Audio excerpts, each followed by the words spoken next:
So welcome everyone to the webinar, Deterrence in the Cyber Domain, which is the second seminar in the Deterrence and Emerging Technologies series by the Vienna Center for Disarmament and Non-Proliferation. Let me start by introducing myself. I'm Nikolai Sokov. I'm Senior Fellow at the VCDNP. Before we begin, let me make a couple of important technical announcements. First of all, I'll just remind you that the webinar will be recorded. Yes, and the recording will be available at the VCDNP site. Second is, if you want to ask questions and you participate in the webinar through Zoom, please use the Q&A function at the bottom of the screen. In case you're listening to the webinar through YouTube, please send your questions through email to events@vcdnp.org. So now that we're done with the technical side of things, and I hope that everyone can listen and can ask questions, let's begin. Deterrence in the cyber domain, well, at least for me, someone who has been working on deterrence for now actually more than 40 years, is a difficult and challenging issue. Well, it used to be easy and simple, but now in the increasingly multi-domain world, these things are never simple. It's never easy. Well, even just thinking through the usual kind of lens about unacceptable damage and similar notions, actually, cyber tools apparently can do the same damage to civilian infrastructure and population and overall health of the country as weapons. So no longer, yes, it's just the military dimension. Much more than in the past, we're talking about the capacity of non-state actors to do such damage. We can use cyber tools offensively and defensively. So that's an important, very tangled kind of web of developments. And I'm really glad that we have this webinar to discuss these new developments, these new phenomena. We have an excellent panel here of people who have worked on these issues for years, not too many years, because the phenomenon is quite new, but they definitely know more than I do. I'm very excited to be here and to listen to the presentations. Is actually more excited to listen than to speak. Let us begin. The first speaker is Dr.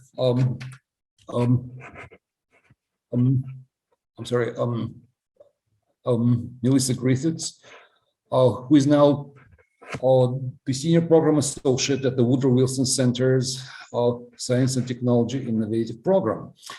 And previously, she has worked in many other institutions as famous, as well noted. She was at Berkeley, she was at Georgetown, she was at Stanford, and she works on the intersection between technology and national security. So, Melissa, the floor is yours. Thank you, Nikolai, and thank you to all of the organizers for making this event possible, to my fellow panelists, who I'm really looking forward to hearing your comments and remarks as well, and then to everybody in the audience, who I hope we will have a lively and interesting discussion on deterrence in the cyber domain. So deterrence. Deterrence seeks to manipulate the cost-benefit analysis of an adversary. More specifically, it seeks to raise the cost of an attack relative to the potential benefits gained from such an attack, and in so doing, alter the preferences of a potential aggressor. Put another way, deterrence diminishes the likelihood of bad behavior by making an actor believe the cost of their actions will exceed the benefits of those actions. So over the next 10 or 12 minutes or so, I'm going to limit my opening remarks to simply 4 important takeaways or 4 framing contexts, 4 framing devices for any discussion on the feasibility of deterrence in the cyber domain. There's a lot that we could talk about, and I hope we get into some of the weeds and the details as we move forward. But rather than doing kind of a general laundry list of a lot of different topics, I'm going to just offer 4 opening thoughts. Of course, I look forward to hearing the remarks of my fellow panelists and the ensuing discussion and that wider swath of what I'm concerned, those wider swath of concerns that I'm sure will come up. So first of 4, the nuclear model of deterrence, mutually assured destruction or MAD, is poorly suited to the realities of cyberspace. And this is well known, well established at this point. And yet the analogy, the conversation often starts here anyway. It's well established that cyber operations are pervasive, persistent, and common. I'm going to say that again, pervasive, persistent, and common, rather than devastating and rare. MAD as a deterrence model is focused on preventing catastrophic damage by threatening catastrophic damage. It's deterrence in kind through punishment. As such, MAD should not be the foundation upon which any cyber deterrence discussions rest or future policy rests. This analogy is often deployed and it's worn a little thin at this point. As an aside, however, it is worth noting here that preventing cyber operations against the nuclear enterprise is an essential component for the continued success of MAD. So operations that would undermine the availability of our own nuclear weapons would be deeply concerning for broader and longstanding deterrence strategies. So while MAD as a deterrence model is poorly suited to cyber deterrence or deterrence in the cyber domain, questions about cybersecurity are directly relevant to MAD going forward. So for this first takeaway, I just want to flag that nuclear deterrence frameworks are poorly suited, should not form the backbone of cyber deterrence conversations or efforts. So putting that one out of the way up front. Second, there are many well-documented challenges to classical models of deterrence. I'm sure we'll cover many of those in this seminar. Those include a wide set of shared concerns like credibility, attribution, proxy actors, offense dominance, the fleeting nature of cyber weapons, borders, a wide set of very shared concerns. But while there are many well-documented challenges to these classical models of deterrence in the cyber domain, we also need to set fair standards by which to assess our ability to deter malicious cyber activity. We cannot deter all malicious cyber activity from all potential actors all of the time. The scale, scope, and diversity of that problem is simply too great. And importantly, deterrence in practice is about setting thresholds around activity that you simply will not or cannot tolerate, and then enforcing or credibly signaling your ability to enforce those thresholds. And even in the Cold War, the heyday of deterrence theory, this was not a period without conflict, espionage, or strategic jostling. All of that occurred very regularly. So when it comes to cyberspace, we all too often reference any high-profile hack, whether that's an espionage operation or an attack, as evidence that deterrence has failed entirely. That's an unfair standard. Is deterrence uniquely difficult in cyberspace? Yes. Does the feasibility of deterrence live or die in our ability to deter all malicious activity? No. Third, deterrence is multifaceted, and fourth is only part of a broader set of national security strategies. And I'm going to take each of those in turn. Deterrence is multifaceted.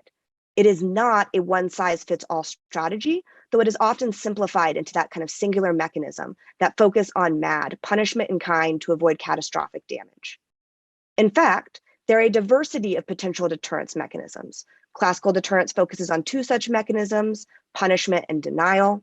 Deterrence through punishment is about raising the costs of an action relative to the benefits. In contrast, deterrence by denial, thinking of that cost-benefit equation, is about raising or decreasing the benefits relative to the costs. The importance of a multifaceted approach to deterrence, however, doesn't just rest in academic theory. We could do a lot of quotations and do a pretty extensive literature review on what that looks like in practice. But this is important. We're increasingly seeing this recognition in policy. So take, for example, the US Cyberspace Solarium Commission recommendations.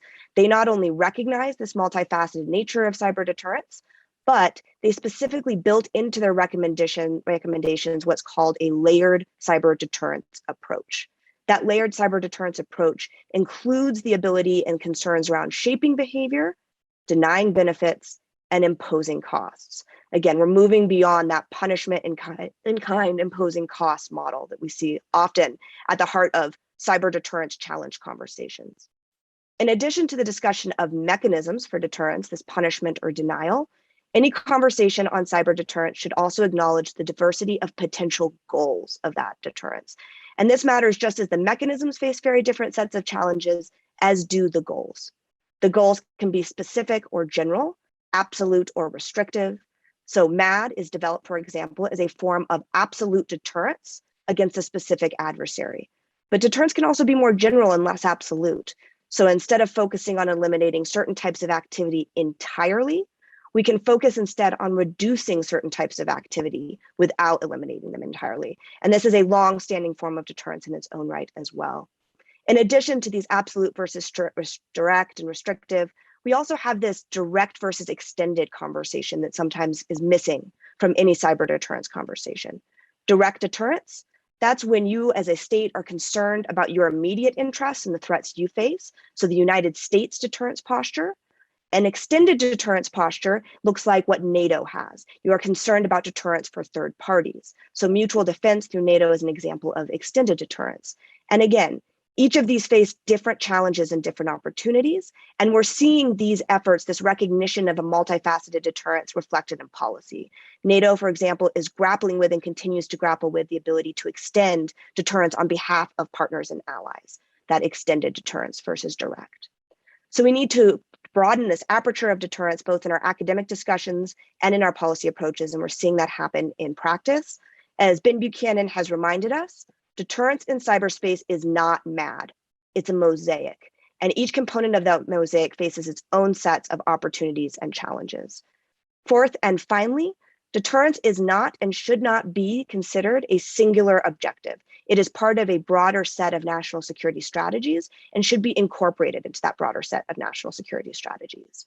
These other approaches include and range from hardening the target, and this is where security and resilient measures, best practices tend to fit here, making it harder to accomplish goals, contesting and increasing friction. You probably heard these terms, defend forward, persistent engagement out of the United States and Cyber Command and DoD. They fit here as a kind of an effort to contest, to actively increase friction in the domain. The UK's newly minted National Cyber Force also has some activity that falls here in that contestation, friction including. And then, yes, we have prevention. And deterrence is an important part of that prevention portfolio, but diplomacy, such as the recent US-Russian dialogues, governance structures, norms are also important parts of that conversation. So in closing, looking to keep it short so we can get to a lively conversation, it behooves us in forums like this one to ensure that we have widened the deterrence conversation beyond MAD to include this diversity of mechanisms and goals. The challenges and opportunities vary across these. You'll often hear the statement, deterrence is difficult in cyberspace. That is not incorrect, but it lacks some specificity. And it really prevents us from diving into some of these details and the ways in which we might pursue deterrence in practice. Not all forms of deterrence are poorly suited to the realities of cyberspace or equally poorly suited. And any cyber deterrence strategy should be multifaceted, tailored to the actors and activity in question and the goals that we have. As we continue this conversation over the next hour to hour and a half, we also want to be fair in the standards that we set for evaluating the efficacy of cyber deterrence. That includes in the past and the present and the future. No malicious cyber operations is a standard that's deeply unfair. And when we place that as the bar, no deterrent strategy can meet it. So thinking about how we evaluate across this myriad, making sure we have that multifaceted approach, and then also having a very serious conversation about what it looks like to have a deterrent strategy that is not absolute, that doesn't look like MAD. And I will hand it back to you, Nikolai. Thank you, Melissa. Well, exciting presentation. And yes, I made a lot of notes here. It's a lot of questions already, yes, even from me. But let's go to the next speaker. So Oleg Shakirov, who is speaking from Moscow. He's the consultant. He's the consultant of the Peer Center in Moscow, and also an expert of the Russian International Affairs Council. has written widely about cyber issues. Ethan, please have the floor. The floor is yours.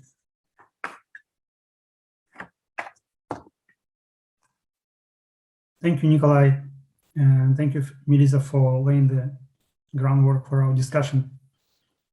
So I will try to be brief. I did this year a comparative study of US and Russian approaches to cyber deterrence, but I was looking not at the how these strategies and these concepts are implemented, but rather at how they are interpreted by the states. So my basic question was, given that academic literature highlights so many limitations of applying deterrence to cyberspace, why do states still have it? I don't have a clear answer, but when speaking about Russia and the United States, part of the answer can be that both of our countries have very long traditions of strategic engagement between each other, which also impacted their views on deterrence. So during the Cold War, deterrence was at the core of national security strategies of these countries. And so it was only natural to extend the concept of deterrence, even with its limitations to other domains. But when we speak about limitations of deterrence in cyberspace, we can highlight several of those. So one which is often studied and sometimes debated is attribution. And to be fair, attribution has emerged in recent years as one of central contentious points between Russia and the United States. So basically, Russia argues that attribution is difficult, if not impossible, especially on the international level, while the United States and some of its allies, they strongly believe that this is a way to ensure deterrence. But nonetheless, there are questions remaining about that. So another issue that is often highlighted is credibility, because in traditional approaches to deterrence, by traditional I mean deterrence in nuclear domain, part of this deterrent exercise is signaling to the other side that you have the capability that you can use to retaliate, or you have a defensive capability that will render their attack meaningless. So in cyberspace, it's definitely more difficult to do, to signal this credibility of your own deterrent or your kind of defensive deterrent.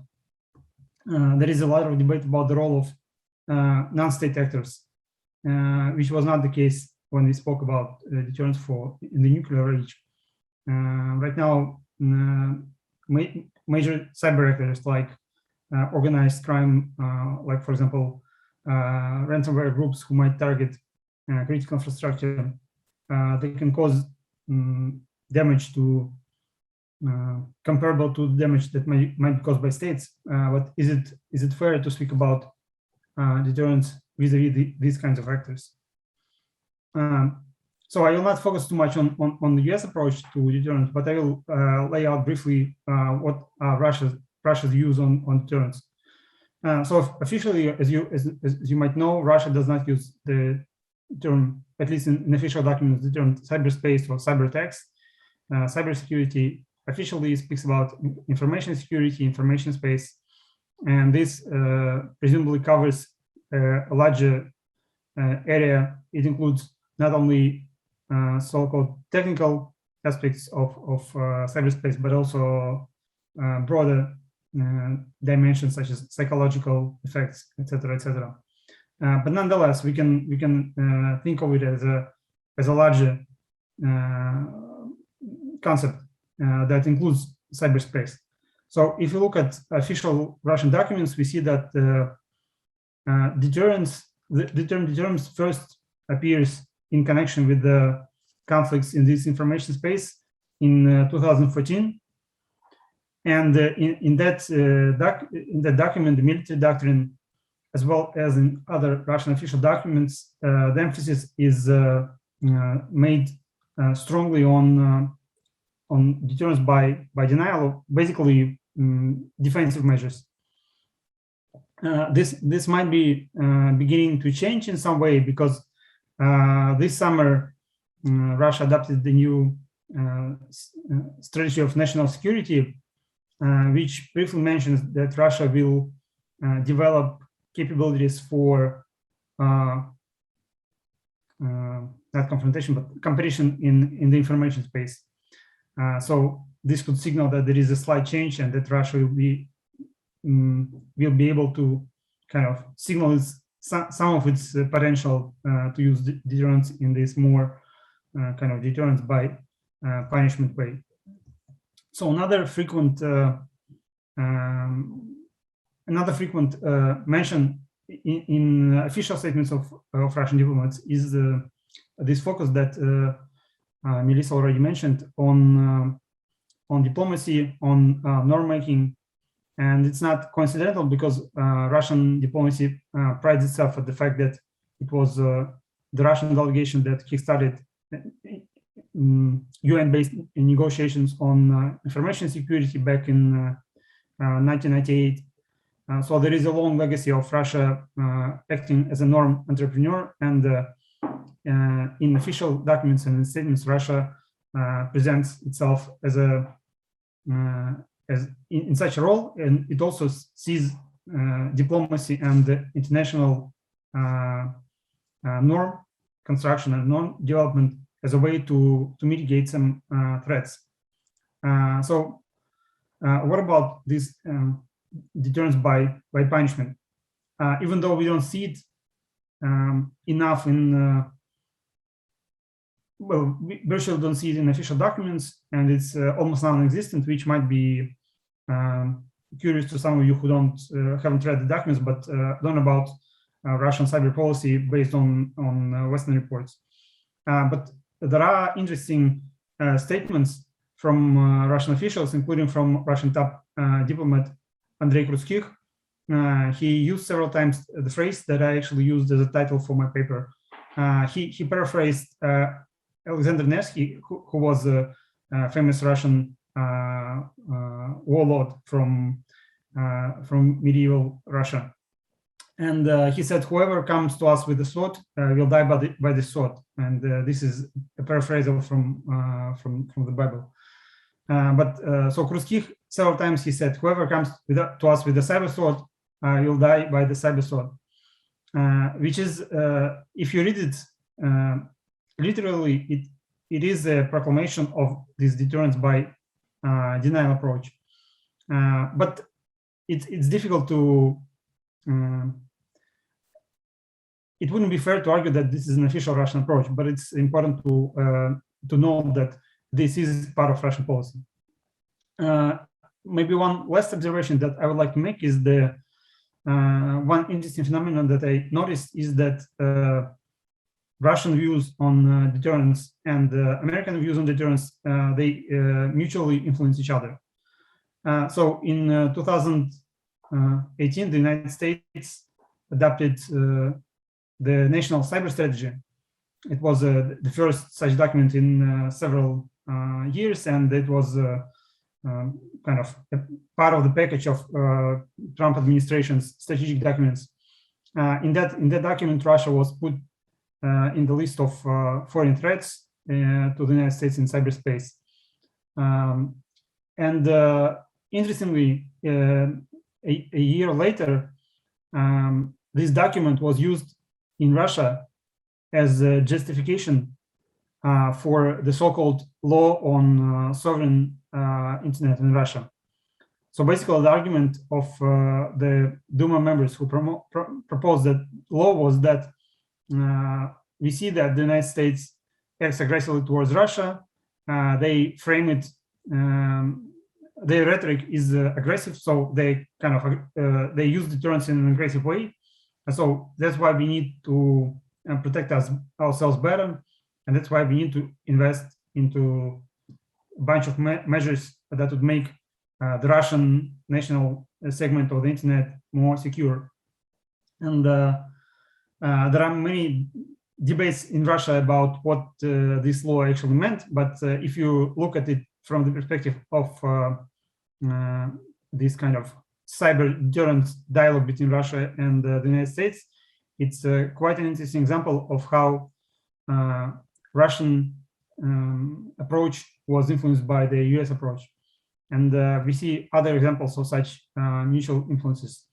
But with that, I would like to give floor back to Nikolai, and I'll be ready to continue later. Thank you. Oh, thank you, Oleg.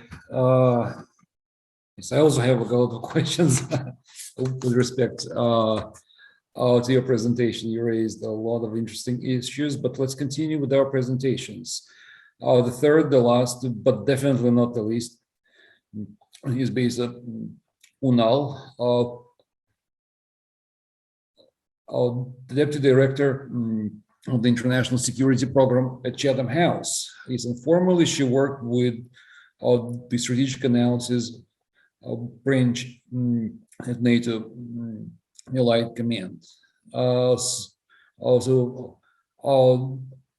the floor is yours, Beyza. Thank you very much, Nikolai. I prepared a few slides, so I'm just going to pop that up. I should also say that I think it's rarely there would be an occasion that you agree with the former speakers so much so that you think that, oh, did they see my presentation? So I have that feeling because I think with Oleg and Melissa, we are having like similar approaches to the issue. So it's really good to see that we're coming from similar understandings and the community is shaping their views on similarly on certain issues. So I actually did the same kind of thinking that Melissa did and did a takeaway first and then get into the discussion a little bit later. So the key takeaways, I think, for me on cyber domain discussion, deterrence in the cyber domain discussion, is the first thing, as Melissa also mentioned, is that deterrence in the cyber domain is not the same as deterrence in the nuclear domain. And I think this is really important to point out because most of us come from the nuclear baggage, the nuclear background baggage, which means that we tend to apply nuclear-related terminologies into the emerging technology field, which is normal, and in some sense it makes sense. But in others, it actually puts us into a harder situation of trying to understand what is actually happening and coming up with innovative approaches and so on. And I think in the cyber field, we're kind of having that problem of coming up with innovative approaches. The second takeaway is that if you look at the Cold War, a lot of discussion was happening on the offense and defense dilemma. And in the cyber context, I would say that we're still seeing that offense-defense challenge dilemma, what considers as a cyber offense tool, what considers as a cyber defense tool, and so on. So that kind of dilemma still exists, I would say. And the third is that if you think about cyber attacks, there is no such thing as there's one type of attack. It's really a broad spectrum of attacks that are under the threshold, but that can also go above the threshold. And the fourth point that I would make is that it is impossible to deter all type of attacks, and that it is crucial to deter the ones that have the strategic effect. So I think we need to be careful about how we are framing this. If the aim is to deter all type of attacks, then deterrence will, of course, eventually fail. So now the first thing that I mentioned on the takeaway was that cyber deterrence is not equal to the nuclear deterrence. This is mainly because the traditional deterrence theory assumes the costs of an action to be so high that the adversary would dissuade from taking that action. It's known as the deterrence by punishment that Oleg also mentioned. In the cyber realm, the adversary does not shy away from the action because the costs actually are not as high as in the nuclear realm. And that there are actually some technical and political challenges even to issue the cost, and attribution is, for instance, one of those. You can say that. And for the threat to be credible on the traditional deterrence side or the nuclear deterrence side, you should be able to demonstrate it with the capabilities. In the cyber realm, if you demonstrate the cyber capability, what you end up is that you're showing what you have in your hand and that the other side would then go ahead and patch their systems or close off their vulnerabilities. So if you do signaling, if you do showing that capability, it's not going to help you at the end. So it's not, again, the same as what we have in the nuclear realm. Thus, I would say that the signaling intent is much difficult in the cyber realm than in the nuclear realm or in the traditional deterrence realm. And once you, again, signal to retaliate, then that retaliation, the other side would need to see the cost of that retaliation, and get that takes us back to a vicious circle in a way in the cyber sense. Now that takes me to the second point about attribution. I think one of the differences, again, between traditional deterrence or nuclear deterrence and the cyber deterrence is that the element of attribution. In the traditional deterrence space, we would see that through the capability developments and through the actual use of weapons from one space to another, even that when you move certain artillery from one place to another, you are applying a form of deterrence. In the cyber realm, unfortunately, it's really hard to attribute an attack immediately, I would say. Attribution is possible, by the way. There are two types of attribution. One is the political attribution, and the other thing is the technical attribution. And the technical attribution, we always say it's challenging, but it is possible. The United States at the moment can attribute not only to the states, but also up to a level to the attackers, and by the name of the attackers in some occasions. So there is that possibility of putting technical attribution. It takes time, and it requires forensic and threat analysis, and it requires intelligence reports and so on. Once you do the technical attribution, then as a country, you have a decision to make whether you're going to politically attribute that or not. And that is really related to your policy as a country, what type of policy that country has. The US and UK are generally in favor of political attribution. So they go ahead and say North Korea had done this attack or Russia had done that attack and so on. This is, I think, mainly because it's really hard to kind of dissuade a country not to do an attack. And they say that if they attribute such an attack, then that adversary might actually be politically shamed, if it makes sense, or they would be putting the pressure on the adversary or on the country that follows that attack. And also they could also integrate some national measures to punish the attackers and so on through legal means if it is necessary. And the claim is also that political attribution creates some certain level of transparency. But we need to, of course, realize that I'm taking this as a cautionary principle. There's always a level of uncertainty in attribution. So we need to know that when an attribution happens, it's generally like countries are highly, they would say that they have this high certainty that this country has done the attribution. It won't be 100% certainty. As long as there's high certainty, they go ahead and do the attribution. So uncertainty is still part of that equation. And on the offense-defense dilemma, I would like to talk a little bit about that because I think this is really important, the offense-defense dilemma. So I think cyber is considered both as an offensive and a defensive capability. There are countries that really invest on the cyber defense measures, and that feeds into the deterrence by denial point that Oleg actually mentioned. So they put up more of like the defensive measures, authentication measures, and encryption measures, like the technical measures that's really required. But then there are some other countries that focuses more on the cyber offense side of the issues, and the cyber offense side is more about they focus on generating malwares. They're doing research and analysis on finding vulnerabilities and exploiting some of those vulnerabilities. They are also investing in technical or human capacities to conduct offensive operations. Now, so there are two layers of that. I think where the problem lies really is that there are certain activities that you would not consider as defensive, but you would not also consider it as offensive. There are some activities that I think lies in between, and that creates a little bit of a murky space. And I would put actually the US cyber strategy on forward defense as one of those issue areas. Because in the forward defense strategy, what the United States actually says is that they can go out from their own systems to find the vulnerabilities or to find the threats outside of their networks, which means that they can tap into other networks, other countries' networks to find those threats. And then they come back, they patch their systems, or they learn from what type of threats exist and learn the intent and the capability of the adversary and so on. The question legally is that there is a legal question on that is once you go up from your network, are you doing offense or are you doing defense? Or are you even legally allowed to do that?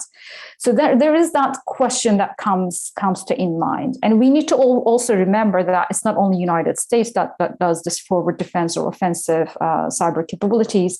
There are also other countries following similar type of actions.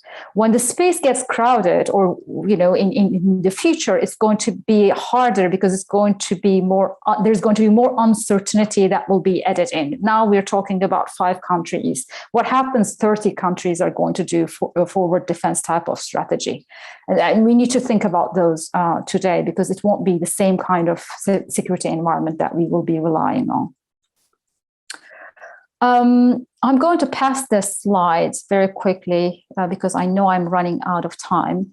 What I'm going to mention also is the point I think that Nikolai, you mentioned, the multi-domain space.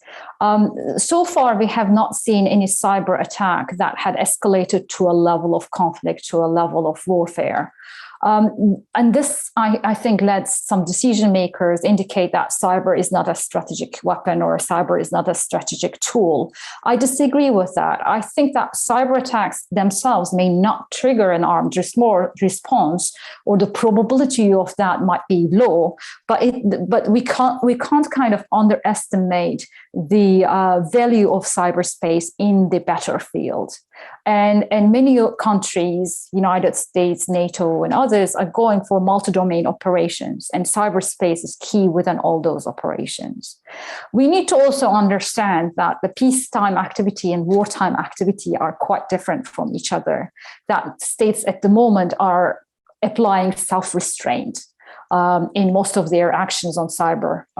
But if you flip it and if you get more into that, move away more from the gray zone activity towards the conflict line, then we will probably see higher levels of cyber attacks into the weapon systems, into critical nation infrastructure, and so on, which would also cause higher problems. In conclusion, I would say that I would argue that the best way to implement deterrence, if you want to implement deterrence in cyberspace, is not through deterrence by punishment. It's not through hacking back type of options. It's actually through deterrence by denial, which means that you're putting up the measures, you're putting up all the defense measures that is necessary, and you're applying resilience within your systems. And part of that resilience is also about adaptation. I think the military needs to adapt. The decision makers needs to adapt to the new normal, where cyber is becoming the new normal. And we need to learn as organizations, entities, but individuals as well, have to be resilient against these type of attacks. And lastly, I would say that the tit-for-tat policies, meaning if one country applies cyber attack to another country and the other country responds with a cyber attack, the point that I think Oleg mentioned about cyber sword and you will respond with cyber sword, it's kind of like that tit-for-tat approach as well. I think tit-for-tat policies can be escalatory. We had seen this in 2020, I think, between Iran and Israel, where Iran kind of tried to hack the water centrifuge, I think the water pipelines, was it, of Israel. They failed, but then Israel responded by hacking the port system in Iran, and then it kind of escalated to a level where afterwards they stopped. I think cyber can be an asymmetrical measure, perhaps, but not good for a tit-for-tat policy. So that's all from me. Thanks, Nikolai. Thank you, Beyza. A lot of really good points. I think we can now move to the Q&A part of the webinar. So let me maybe try kind of to formulate and compress some questions that we have received just to make it easier. So let me start by actually an observation or a short kind of comment here. The speakers have, at least some of the speakers have compared cyber deterrence to nuclear deterrence and found, yes, that they are very different.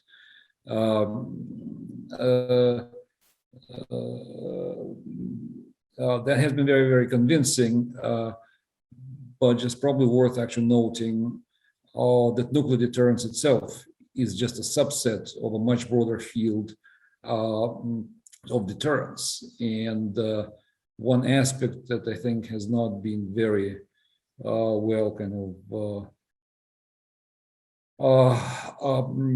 illuminated is comparison of cyber deterrence or of deterrence in cyber domain to deterrence in conventional domain. Yes, and you can actually see some similarities. For example, well, you cannot try to completely deter, well, you know, all events in the conventional domain, unlike in nuclear. That really leads me to one of the questions that was asked is even actually prior to the beginning of the webinar. Can we talk about the asymmetrical kind of uses here? Can cyber tools be used in the place of conventional weapons as you try to respond to an aggression? Yes, and vice versa, I suppose. Yes, I could add to that. Or can you imagine the use of conventional weapons in response to a cyber attack? Yes, and that's, I think, the question to all speakers who would like to answer it, because the question was not directly intended to anyone of you. So, Nikolai, the question is, can you use cyber for conventional attacks? Is it? Well, I understand that the person who asked the question asked about the cross-domain kind of uses of deterrence tools.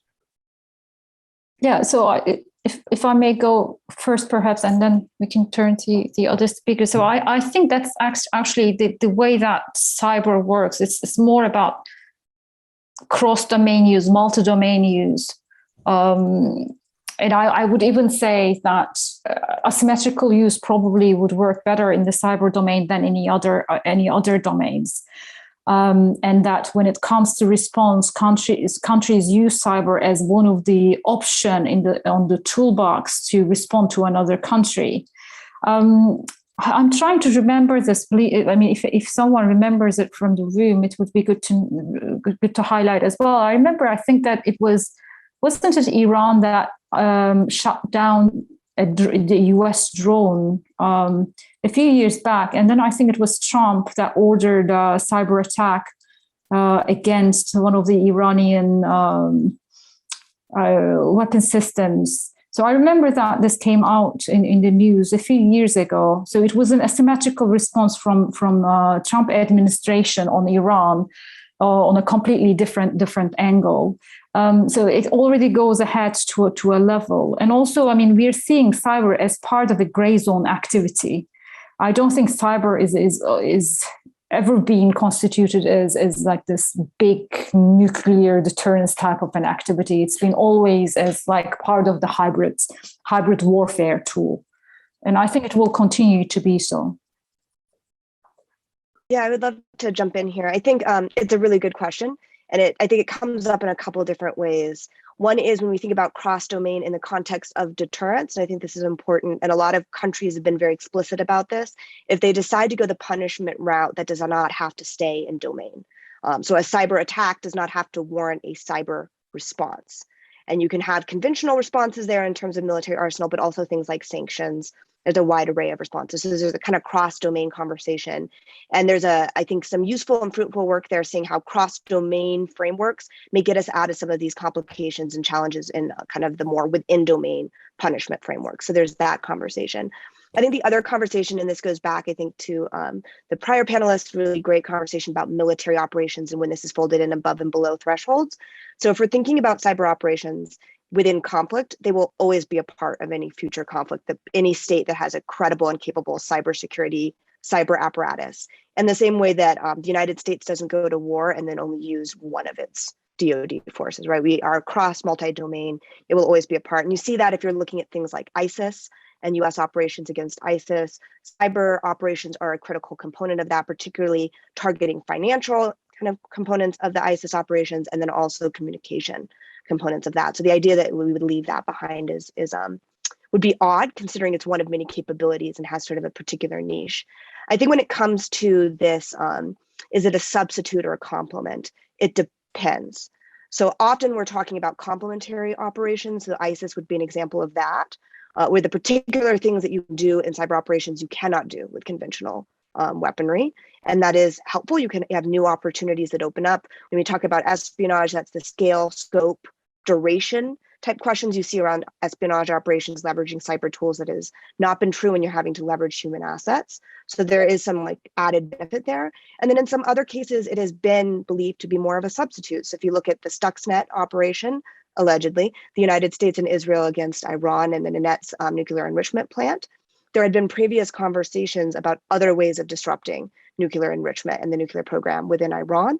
And some of those were conventional, more conventional military options, and particularly out of the Israeli side. And the solution set was a different type of disruptive operation that came out of the cybersecurity toolbook. I do think there's one important component to this when it comes to acting in a timely manner in the middle of a conflict that sets cyber operations apart from many of the other types of operations we talk about.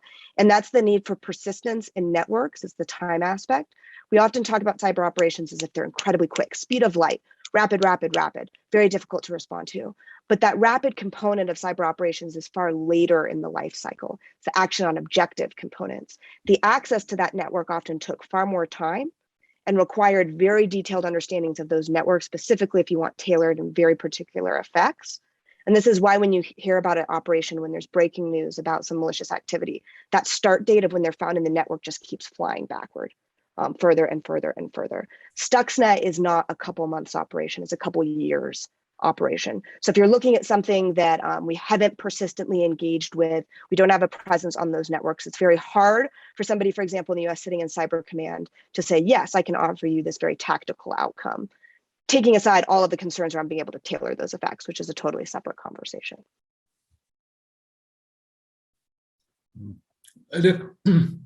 Oleg, you would like to say something here as well? I don't want to add too much, but I just wanted to say that, so there was some discussion about cross-domain effects, etc. So in the US, as far as I understand, there was a lot of discussion about this recently, since the Solarium report was published, the Cyber Solarium report was published, and the authors advocated for a kind of multi-tiered approach to deterrence. So we in Russia, we have not the same thing, but we have a sort of similar kind of multi-domain approach. So in this military doctrine of from 2014, which I mentioned already, there was another novel term which is labeled as a system of non-nuclear deterrence, and it's not elaborated in the document, but the authors of the strategy, they said that it should deter threats that are not traditional, so and which would probably include the use of cyber tools. And according to the document, it is understood as a complex of foreign policy, military, technical, and other measures that are aimed at preventing aggression against Russia. So it's really a whole scope of activities that could fall under this non-nuclear umbrella, which doesn't make it really clear what this means, but this reflects the idea that it doesn't have to be bound to one domain, and that competition and deterrence could happen in different domains in different areas, and states will sometimes maybe improvise how they would respond to such incidents. Thank you. Okay, thank you, everyone.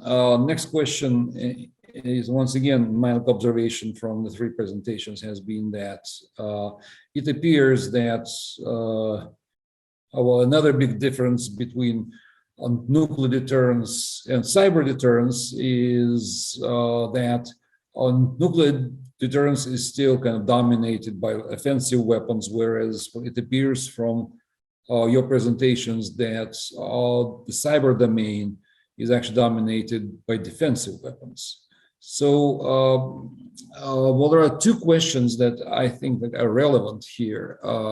One is, do we actually need to emphasize enhanced securities of the existing on networks and tools, or we need to look at development was fundamentally new, innovative,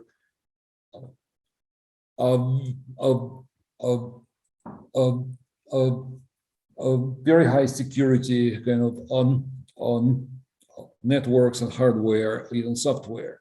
So do we keep the situation as it is now, just improve on the margins, or we need to go to the next step?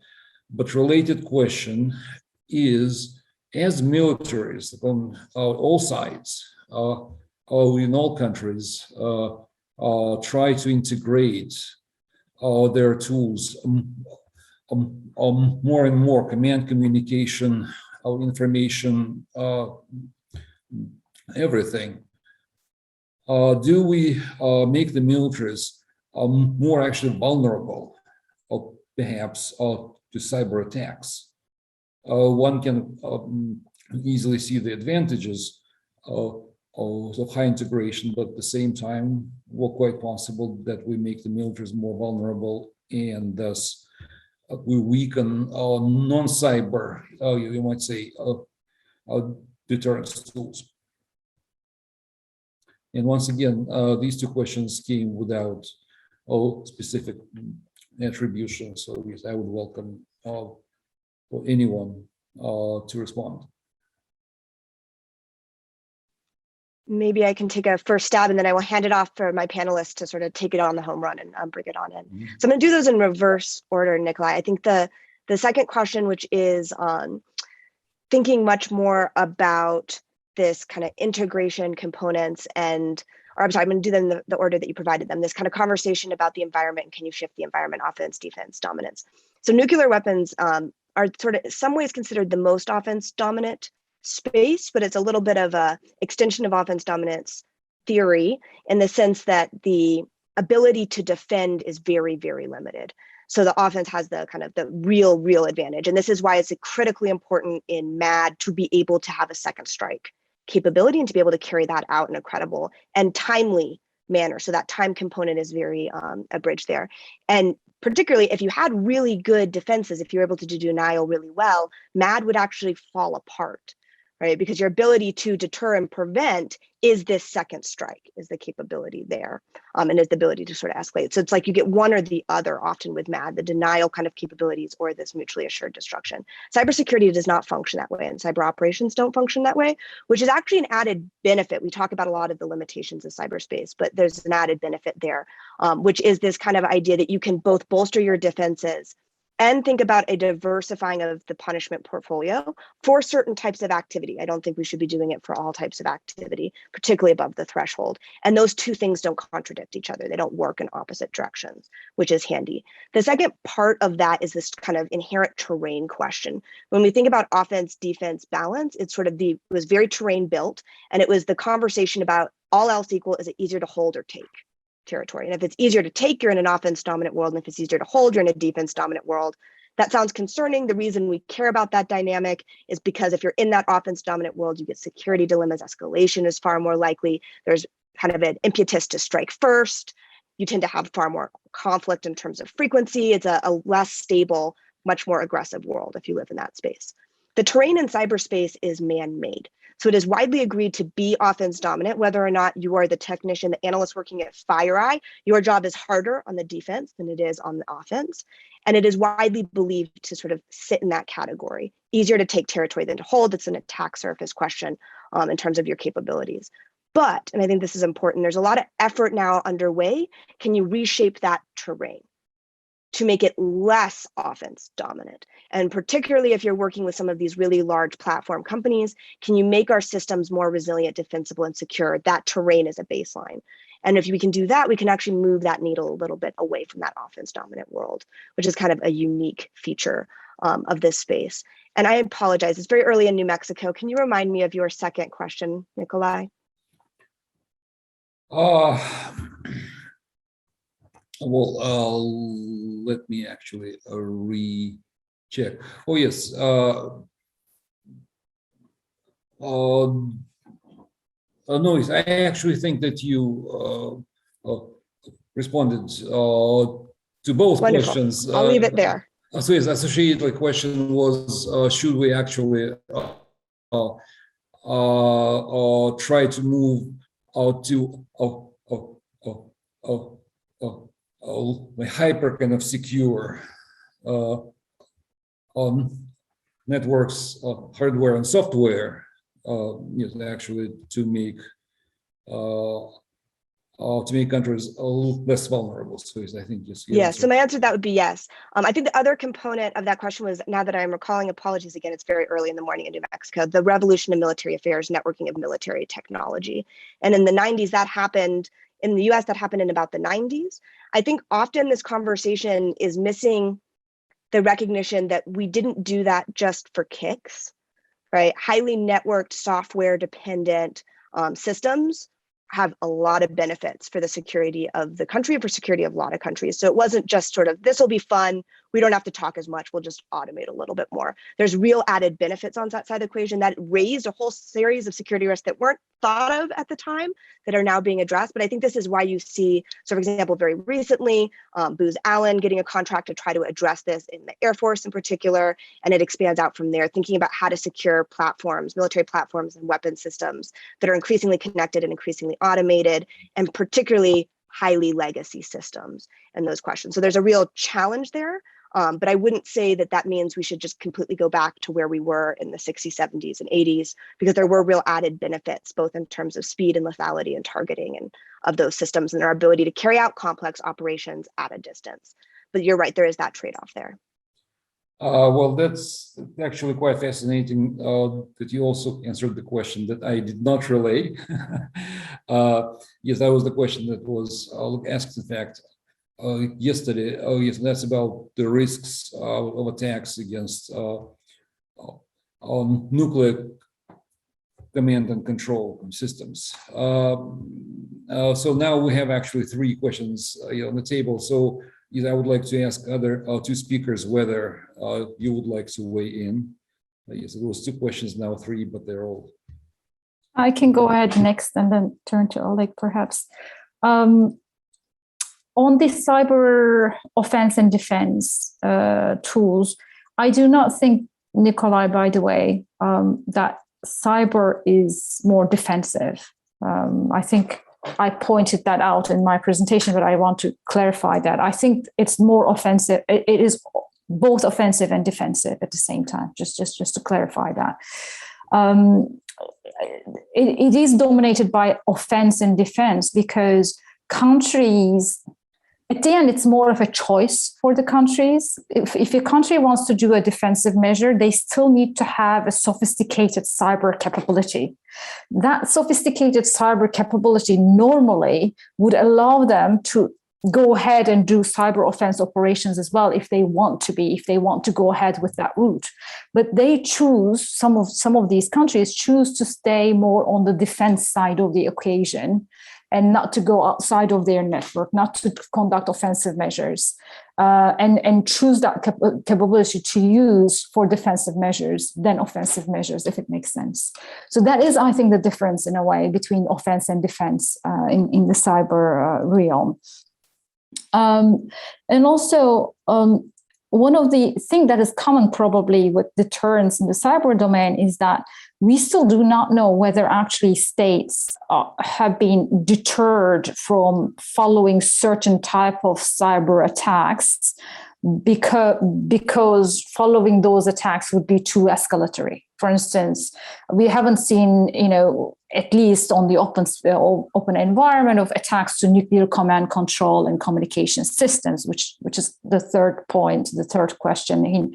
Going back to your third question on the risks, the risks are definitely there, but we haven't seen that coming out from the countries. The question is, are they deterred to these type of attacks? Is this deterrence really working, or is it because of a self-restraint? And I think these two things are a bit different. Deterrence and self-restraint are two different things. And if it is self-restraint, it means that they may choose not to do so in the long run. The second question on the hyper-secure networks and software, I slightly differ on this in my thinking. I believe that there's no such thing as legacy systems anymore. Whenever people talk about these legacy systems, yes, we have it in the civil nuclear space. We're having it in the weapon space as well. But these systems are all patched. They all go through maintenance checks. So, legacy systems have a lot of digitalization components that are incorporated in it. They are not completely analog systems, at least as far as I am seeing where we are going ahead with this. So if a system is already having the digitalization component in it, if they are going through certain levels of patching on the software and so on, where does that legacy system lie in? I don't think we are there. But should we be going for those like new type of technologies, embedded, new type of software embedded into the architecture? It really depends on what the risk assessment tells us, and every country needs to follow a risk assessment strategy. Nuclear weapon systems and civil nuclear infrastructure itself as well are complex network systems. Unfortunately, when they were first designed, weapon systems themselves as well, they're designed in a very complex manner. The problem with complex systems is that the things that happens in the system is almost like a black box itself as well in the AI terminology. You may not know where they would end up with. So the consequences of an attack may be completely different than what a simulation might tell you, even though when you follow a testing. So what I think we should be thinking of is trying to create more simplicity, even though there is complexity. And that is a technical challenge. And I know that some countries are looking into that. So simplicity is better than complexity when it comes to these things. Because in complexity, you would not know how many networks you have, how many systems that you need to protect, and so on. There are so many questions that you need to ask. The last point that I would make on this is human beings tend to think, and we're created, I guess, to think of like short-term and present-term thinking.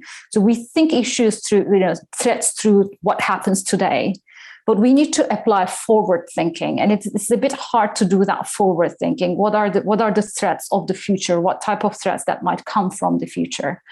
When we had these legacy systems, there was no digitalization. There was no, the computer systems were at their infancy. So we didn't think about that future when we designed these capabilities.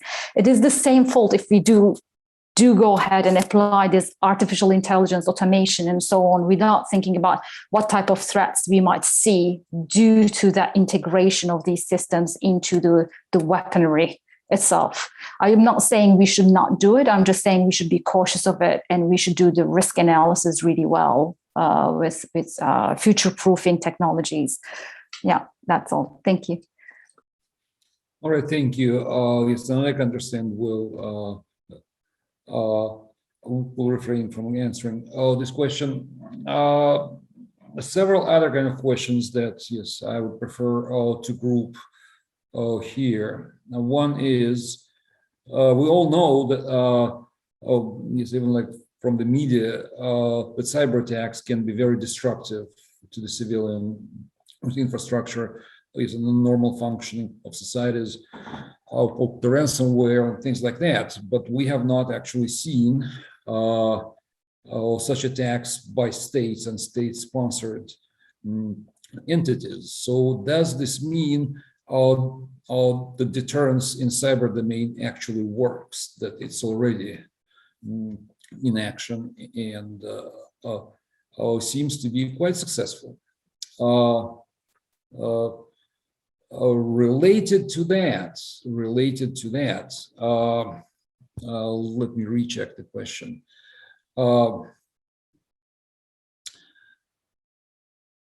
Can political attribution, yes, and that's really the question that was addressed to Beyza.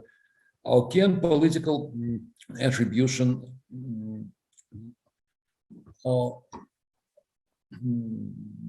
enhance actually cyber deterrence? I understand the question to mean that the risk of the fact that you might actually be named, will it prevent the state from staging such attacks or some other kind of attacks? So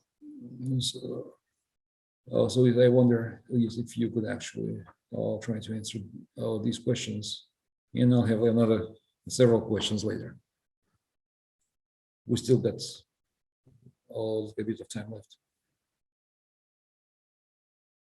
So the questions are, does deterrence actually works?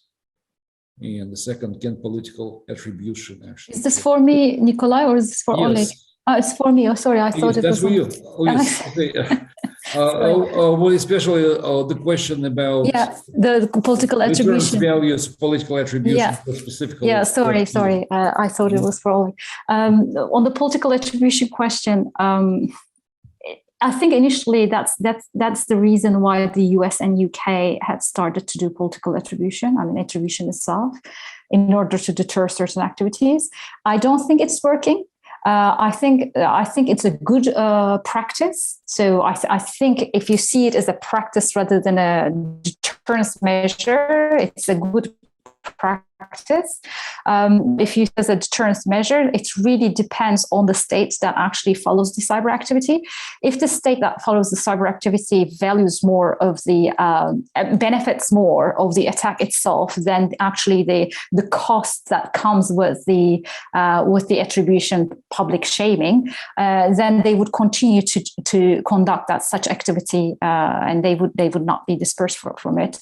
And it's exactly what we are, I think, seeing today on many of the attacks that's happening, although there has been a lot of attribution going on to North Korea, in some cases China, some cases Russia, and I'm sure on the other side as well that we're not hearing, right, to the United States and so on.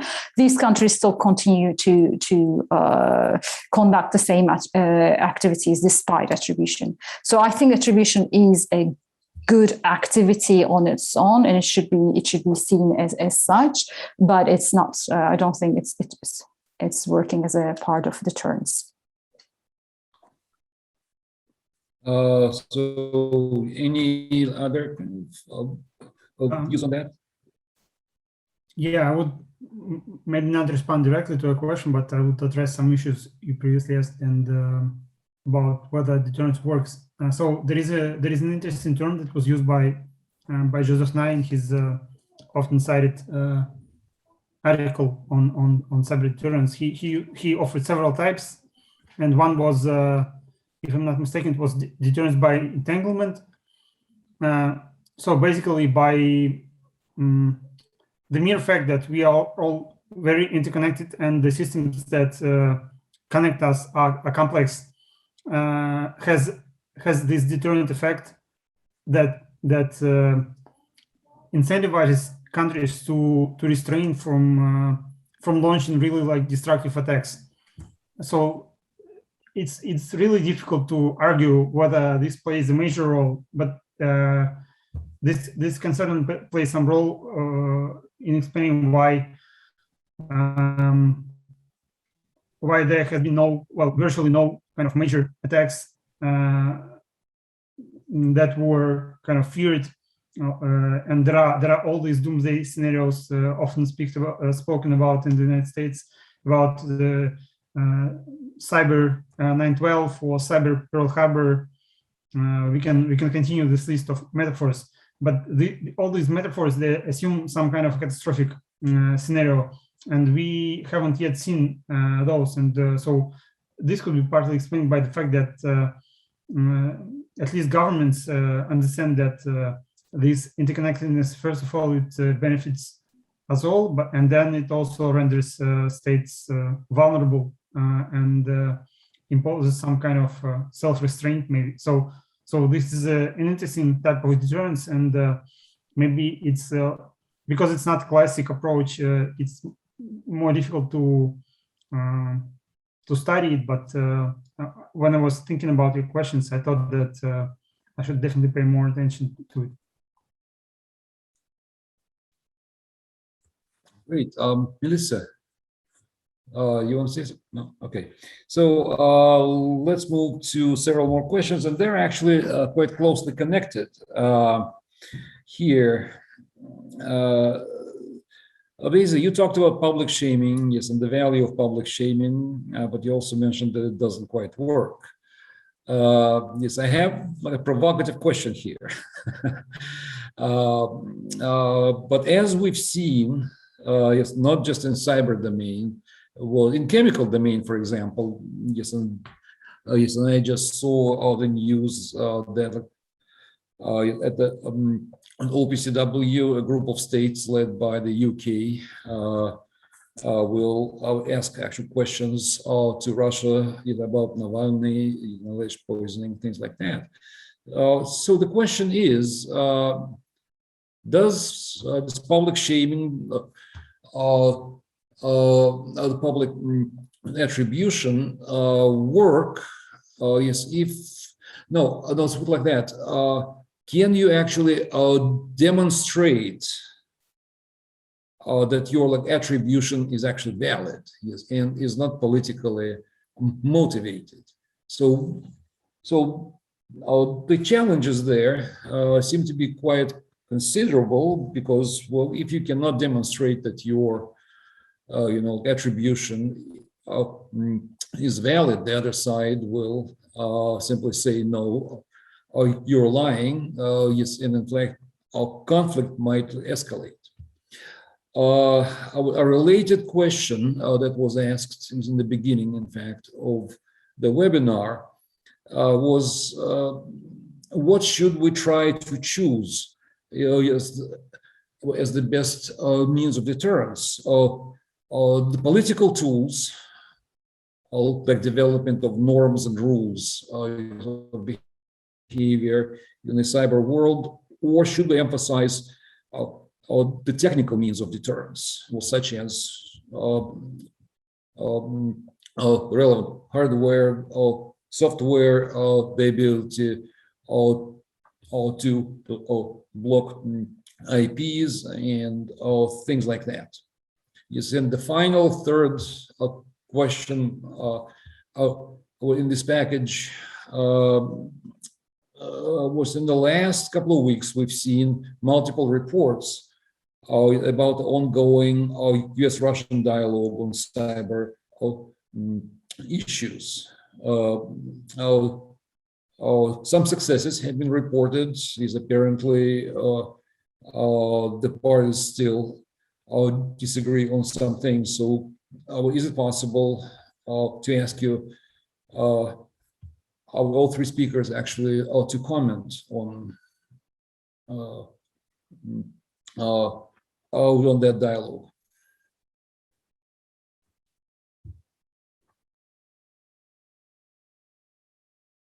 Yes, and who would like to start? I can start with the So on technical solutions, so as I mentioned, Russia created this new law on sustainability of internet in Russia, or it is otherwise known as sovereign internet law. And it features a lot of measures that are focused on the control of infrastructure. It creates, for example, it creates a copy, basically a national copy of DNS, of domain name system, but not of the whole global, but only of those internet resources that are considered part of the Russian segment of the internet. There is a new system that I forgot the exact name. So, but basically there is a centralized system that can help monitor threats and kind of filter traffic. I think it can definitely play a role if we imagine a scenario where a potential attack that the designers of the system foresaw is launched. They could definitely use the system to prevent such an attack. So, and if attackers know about it and they would not launch it, maybe deterrence works. But as I think, as we mentioned several times today already, the effect of the emergence of cyberspace on deterrence policy is complex, and it's not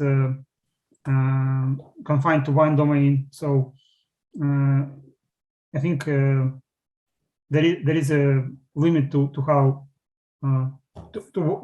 far technical measures can go.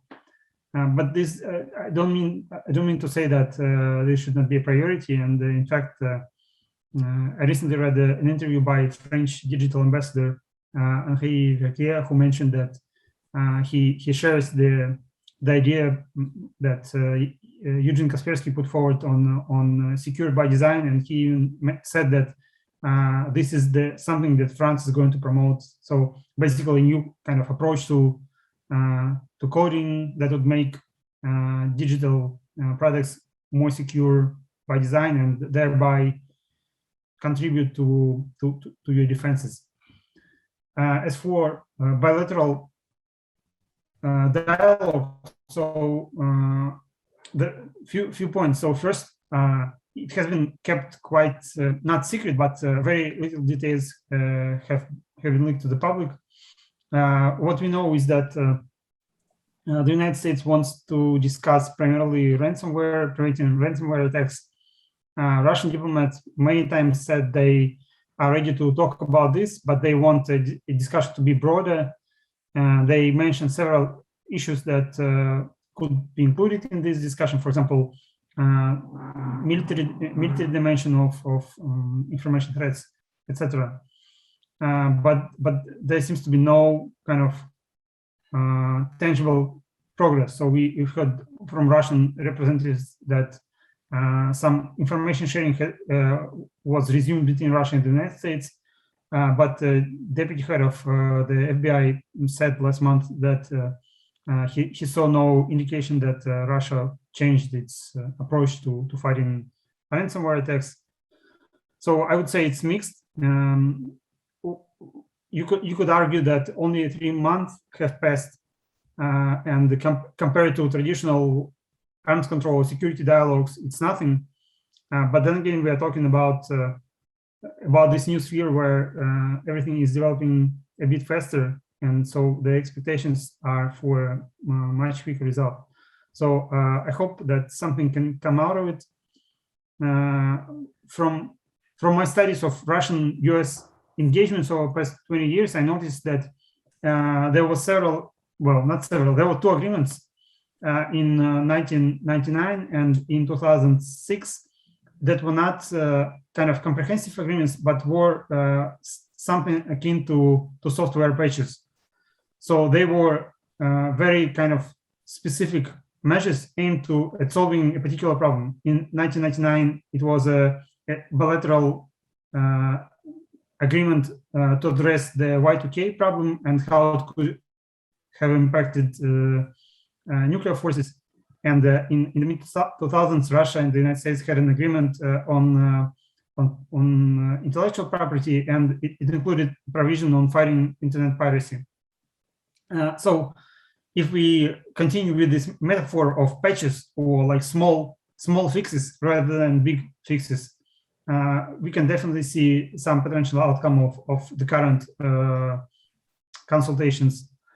But it's not guaranteed, and the level of trust is very low.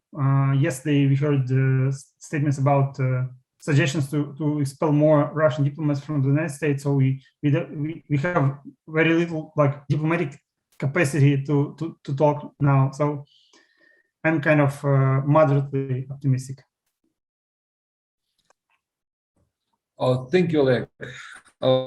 Melissa, what can you say about this? Yeah, so I'm going to do the first two questions because I think Oleg gave a really good kind of overview of the current US-Russia moment.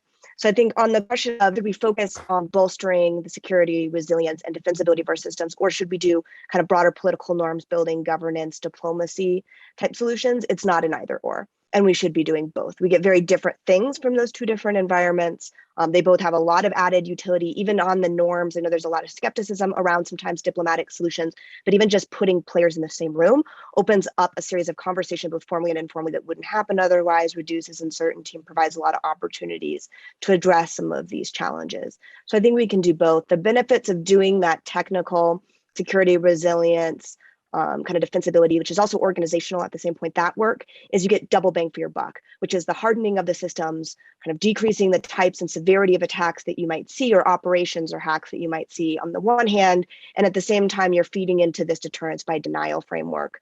So depending on whether or not you can decrease the benefits high enough by hardening, you may be able to deter some actors, obviously not those that see the benefits as just far exceeding anything that you could kind of put in their place in that regard. So you get a double dip for your double money, two birds, one stone, if you're doing some of this kind of technical and operational organizational work. I think on the attribution question, can you ever reliably attribute? There's a lot of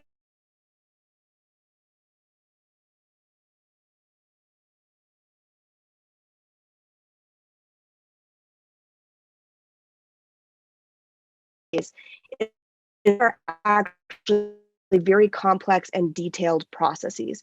So you have private firms. If you take, for example, APT1, which is linked to Chinese PLA, very prolific cyber espionage group. The first kind of real political attribution in that case came from a private firm, Mandiant. You should read that report.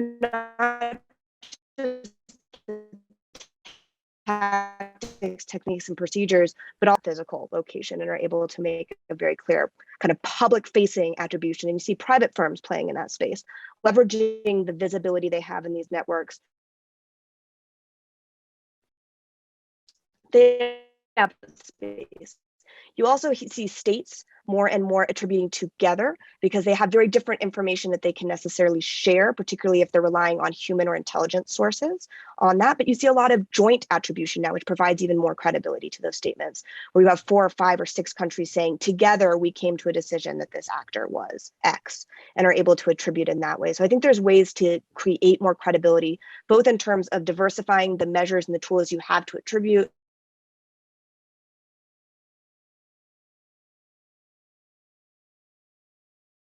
are ways of making that attribution stronger. There's a deny, but that becomes far less plausible with the more kind of weight and the more countries bringing that.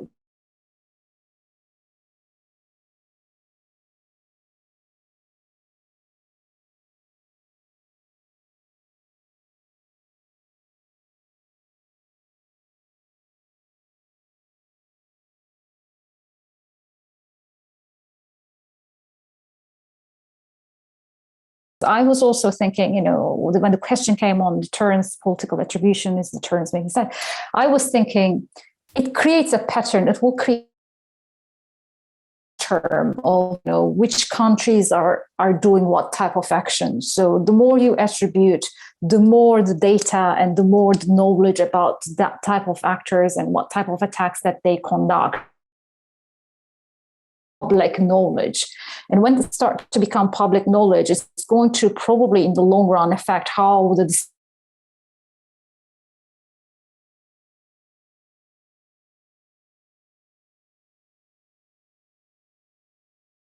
and so on. So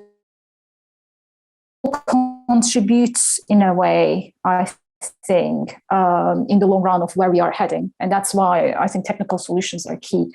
And we should be thinking about doing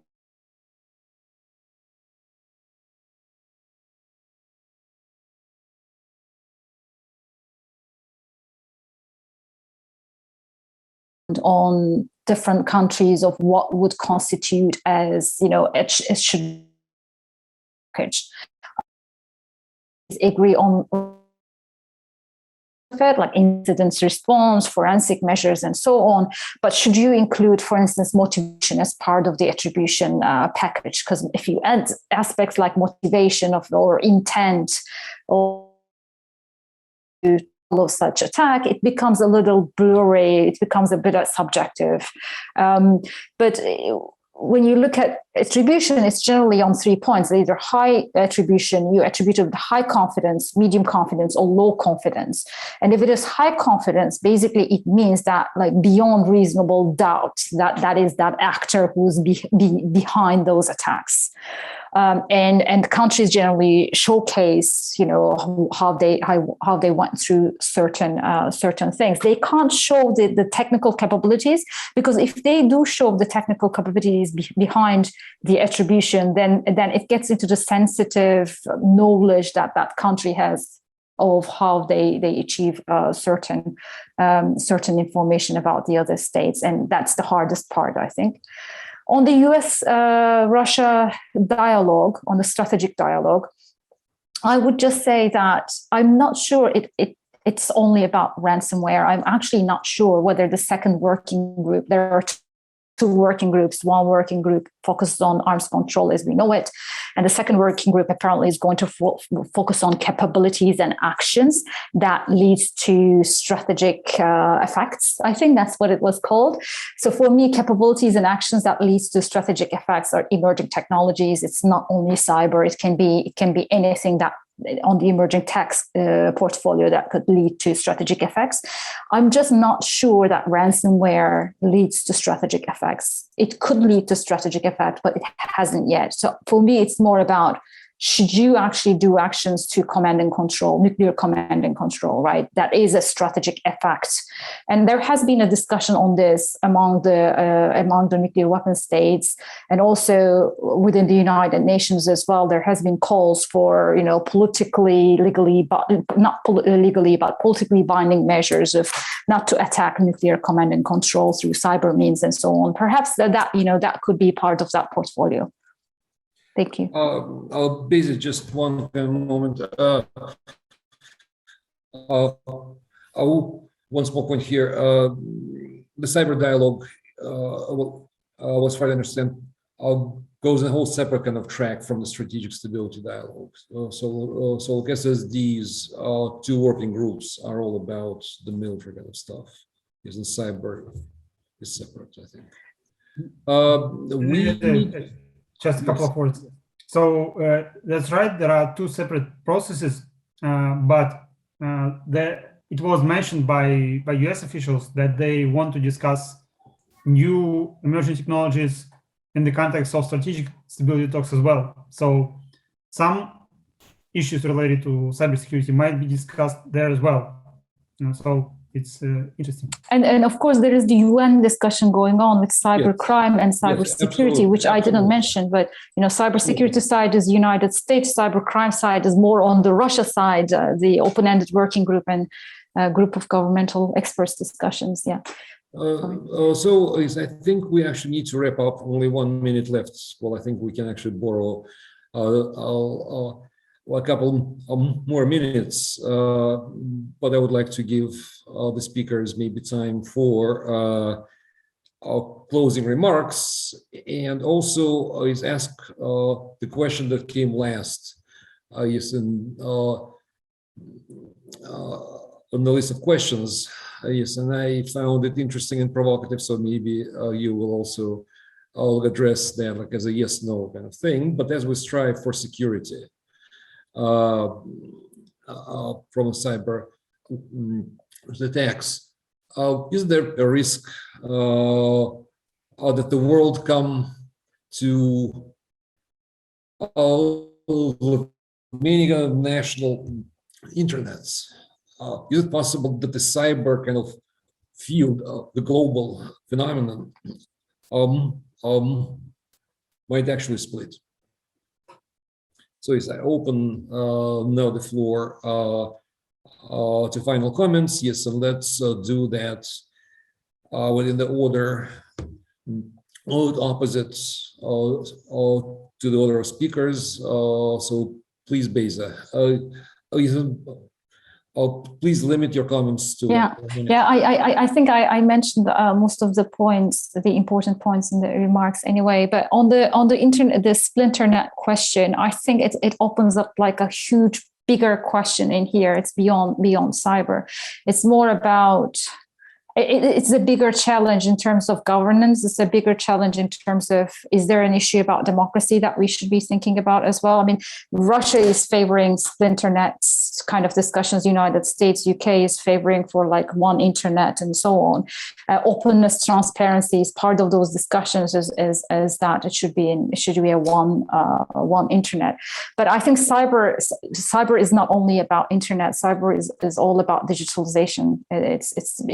So it's only part of that question. I think that we need to focus on how should we be thinking about cyber with the future threats and the future considerations that is on board. I think that's the main tackle challenge that I'm having today.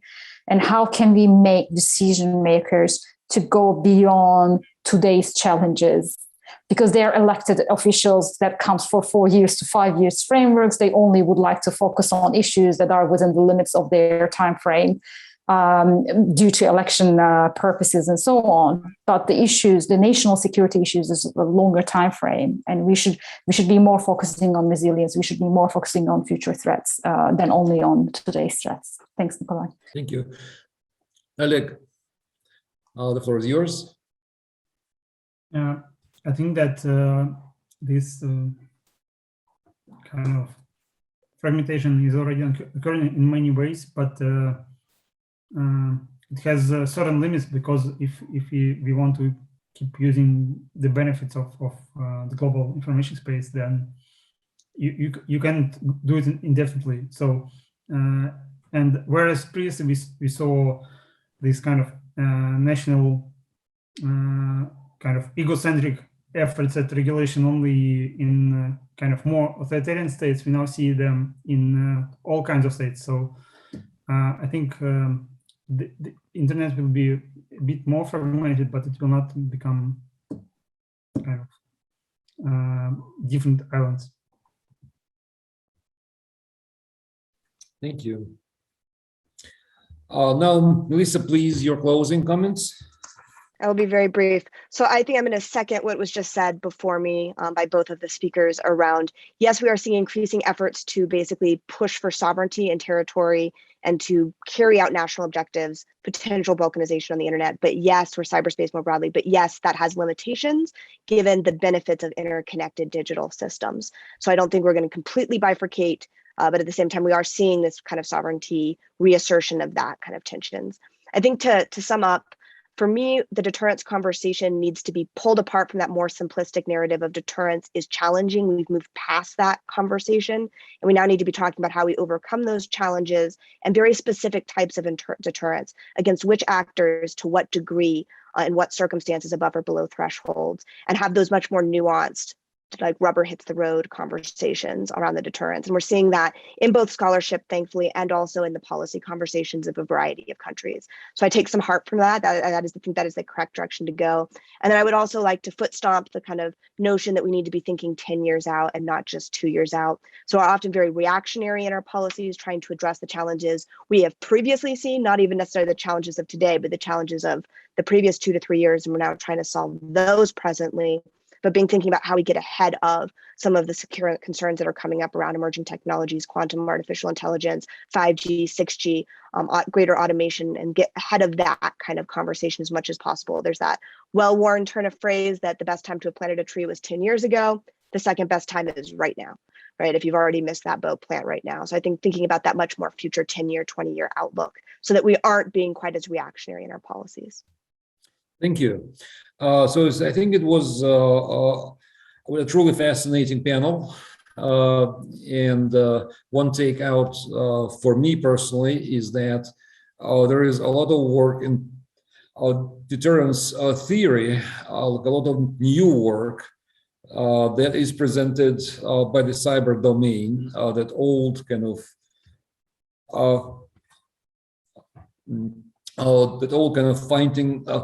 findings and truths are not quite applicable to the cyber domain. So we got our work cut for us for many years into the future. And so I fully agree, we need to think 10, 20 years into the future. Yes, and that also applies to theory of deterrence. So thank you very much.